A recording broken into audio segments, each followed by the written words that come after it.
This is the White Coat Investor Podcast, Milestones to Millionaire, celebrating stories of success along the journey to financial freedom.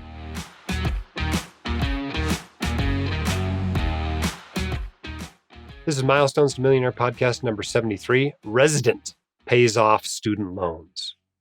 At PKA Insurance Group, Inc., Pradeep Adho and his team are independent insurance brokers with a focus on disability and life insurance. Protecting your family and income in the event of a death or disability is extremely important. There is now an A-plus rated carrier offering up to $7.5 million of term life insurance without a medical exam. If you qualify medically, approval is possible within 15 minutes. Avoiding the exam could be ideal for busy professionals. Reach out to PKA Insurance today to discuss your disability or life insurance needs. Call 1-800-258-1018 or email info@pkainsurance.com. We've got a great interview for you today. We've got a radiology resident who has paid off student loans even before finishing his training. So let's get him on the line and take a listen. All right, I've got our guest for today on. This is Zack. Welcome to the Milestones to Millionaire podcast. Thanks for having me. I appreciate it. All right, tell us about your specialty and how far you are out of training.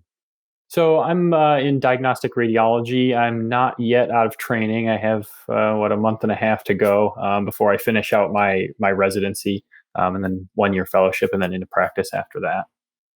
Well, that makes this story even more impressive because today, what milestone are we celebrating with you? So we are celebrating paying off my student loans, which happened a little bit earlier this year. Yeah, so you paid off your student loans before you finished your training. That's pretty awesome. I did. Yeah. How much did you pay off? So it was about $75,000, I think, when I came out of med school.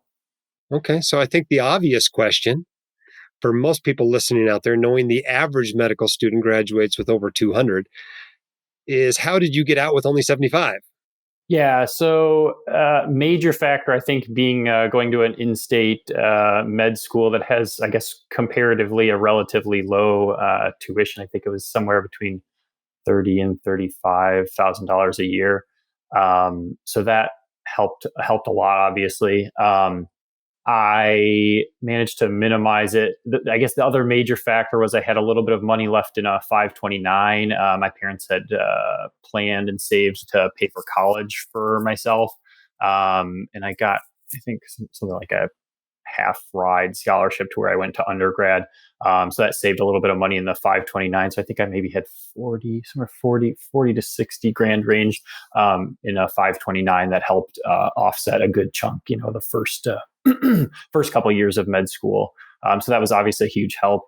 Major credit to my parents for, thinking, planning ahead and saving a little bit of money for that. That was an easier journey for me. Another decent sized factor was I got married right before med school. My wife's a teacher. She started working around that point. So it's not like she was making any, crazy money, but helped certainly offset cost of living. And I think we managed to cash flow, not a whole lot, but a couple $1,000s a year. That also helped to keep the total down. Yeah, so a little bit of everything. Frugal school choice, some loans, some parental help, some spousal help, and in the end, you come out with 75. That's a huge success. I should congratulate you on that alone. Yeah. I mean, that is no small feat. The planning, I think, is certainly a big portion. It's usually a big, you need a big. It's a lot of paying off if you kind of aren't able to think about it beforehand. So we did make a couple of prudent financial choices that helped decrease the loan total and the stress by the time I came out, I guess. Yeah, even so, you're not out of training yet. You never had the attending physician salary to whack this loan out. You did this on presumably your wife is still teaching and a resident income. Yeah. So there were a couple. My wife's actually been home with kids for the last, since COVID, I guess. So we had a couple years where she was working and I was working. And those were years when we made a good chunk of the, payments on those loans, to knock down the total. We live in a relatively low cost of living area, which certainly helps. And we're relatively, low spenders, I think by default. It also really helps. Um, the other thing that I think probably played a role is my residency has sort of a unique, I guess it's not internal moonlighting, it's a sort of a paid call system, where some of our extra kind of off hour shifts are paid. So starting in my PGY 2 year, we were able to make a little extra money doing that, and that certainly helped pay down those loan totals as well. Were you surprised to get it paid off? I was. I think we were on track. We had gotten the total relatively low. I think it was somewhere between $10,000 and $15,000, kind of at the start of this year, and figured we'd pay it off maybe right at the tail end of fellowship. And then, unfortunately, I had a grandparent pass away, but they left us a small sum of money that helped us pay off the final ten or $15,000 of the loan. So did it end up being, up until you got that inheritance, did it end up being easier or harder than you thought it was going to be to pay them off? Uh, I guess maybe a touch easier. I think we kind of had a plan to pay them off relatively early, but through kind of I guess being relatively frugal and happenstance, and we were paying them down a little bit quicker than I'd expected. I certainly wasn't expecting to pay them off before the end of training. I think we were hoping that we could pay them off kind of shortly after the end.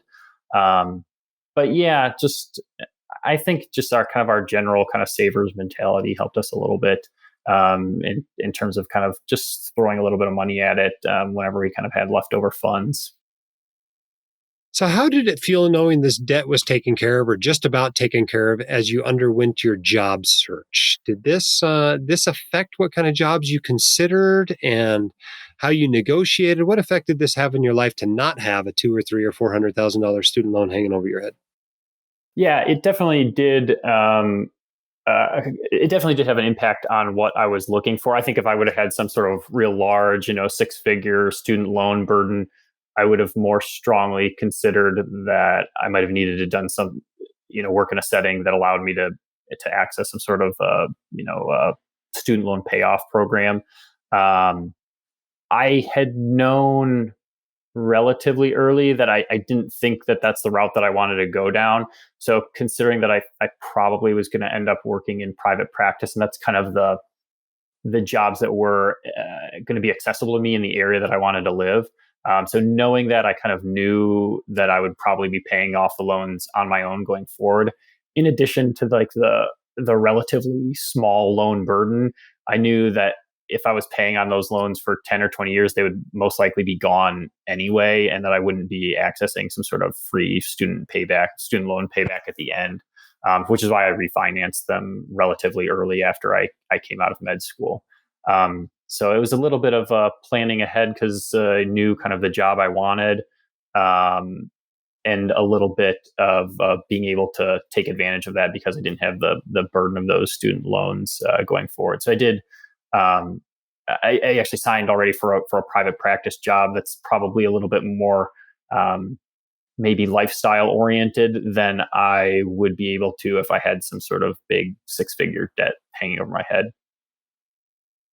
That's pretty awesome to be able to have that sort of freedom right from the beginning of your career. Yeah. So you refinanced early, which a lot of people don't do. A lot of people don't refinance at least their federal loans until they're finishing training. And then March 2020 came along, and everybody's federal loans went on no payments, 0% interest. How did you feel? Yeah.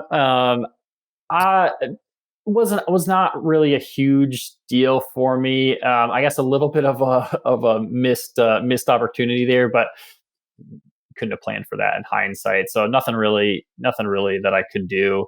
I'm happy for all my colleagues who don't have to have that 0% for their loans right now. But it was something where I was always going to have to pay them off at some point, just because of the size of the loan and not planning to do any sort of loan payment or forgiveness program. So it would be nice to have a little bit of a free ride on the loans, but it's all kind of water under the bridge now. Still glad to have them gone. Yeah, of course, at this point, you don't have any principal. And even if they haven't been paying interest the Yeah. last couple of years, they've still got those loans. So, Yeah, exactly. They'll have to worry about them at some point. It's a nice headache to have gone, even regardless of kind of just the financial aspect of it. how does it feel to have them gone? Is there a stress or a weight gone from your life, or is it just like, yeah, I knew that was coming, no big deal? Um, it's certainly nice to have them gone. A little bit less to worry about. It gives us a little bit more freedom.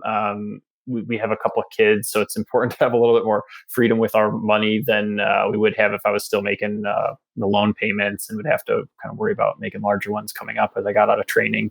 Um, but not, I wasn't necessarily feeling the weight of the world with those loans on a day-to-day basis when they were around. So I think part of that's the function of the relatively small loan burden. So I was never really concerned about like, oh no, how am I ever going to pay these off? It always seemed like a manageable amount. So, what advice do you have for somebody that's just like you were 5 years ago, 6, 7 years ago, whatever? What would you tell them? I think a couple pieces of advice, and maybe the main one being like having some having some foresight and thinking ahead about kind of where this journey is going to end, and if kind of the steps that you're taking are going to lead you to the place you want to be at. I think my wife and I did a pretty good job of looking ahead and trying to plan things out so that we ended up where we wanted to be.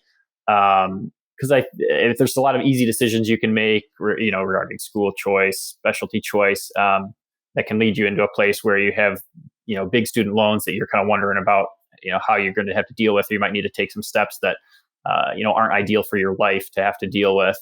So I think, sitting down and thinking, a lot of years in advance, I guess 5-10 years in advance, is really important to making that journey seem manageable. The other thing, just kind of a general, financial, finances tip is to just make your priorities kind of a lead point of your financial choices. I think that's another really easy thing, that way for people to get sucked into, spending more money than they have.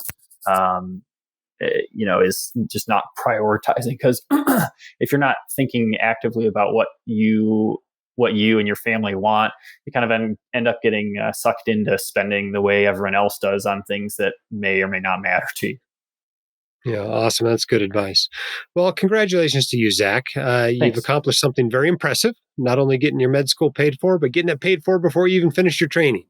So you should be proud of yourself. And I appreciate you coming on and sharing your story with our listeners. Yeah, thanks. No problem. I appreciate it. All right, that was a great story. Remember, the average debt for someone coming out of an MD school, at least what they're reporting on their fourth year exit surveys, is just over $200,000. It's 250 or so, 240, 250-ish for DOs, and about 270-ish for dental students. So those are the averages. And the bad thing about averages is that everybody doesn't get the average, right? A lot of people have dramatically more than the average. As you know, there's people with $300,000, $400,000, or $500,000 in student loans.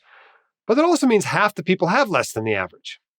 And this is a good example of that. He comes out with $75,000. And I know what a lot of you are out there sitting there thinking, 75? If I only had 75, I could have knocked those out too. Well, recognize that the fact that it's only 75 comes from a lot of sacrifice. It wasn't just his sacrifice, although he probably lived pretty frugally during those med school years and was smart about how that 529 money was used and about which loans were taken out. But there's also sacrifice by other people that happened here, right? His parents sacrificed to save up that 529, like many of you are doing now, so that your kids can come out of medical school or dental school only owing $75,000 or something like that. His spouse sacrificed, right? While I was in med school, there were a couple of years there where Katie wasn't in school and she was working to help support the family. And so there's other people sacrificing to make that sort of a thing possible. And so you shouldn't just say, oh, I had much less than average. That was easy. I'm not impressed. You should take them from where they're at and apply what you can to your situation. To keep your student loans down as much as you can, get them paid off. and have a conscious plan as you do it. He gave a lot of good advice there at the end. So I encourage you to apply it in your life, no matter where you're at with student loans and your finances. At PKA Insurance Group Inc., Pradeep Adho and his team are independent insurance brokers with a focus on disability and life insurance. Protecting your family and income in the event of a death or disability is extremely important. There's now an A-plus rated carrier offering up to $7.5 million of term life insurance without a medical exam. If you qualify medically, approval is possible within 15 minutes. Avoiding the exam could be ideal for busy professionals. Reach out to PKA Insurance today to discuss your disability or life insurance needs. Call 1-800-258-1018 or just email info@pkainsurance.com. Thanks for listening. Keep your head up, shoulders back. You can do this and we can help. We'll see you next time on the Milestones to Millionaire podcast. The hosts of the White Coat Investor podcast are not licensed accountants, attorneys, or financial advisors. This podcast is free entertainment and information only. It should not be considered professional or personalized financial advice. You should consult the appropriate professional for specific advice relating to your situation.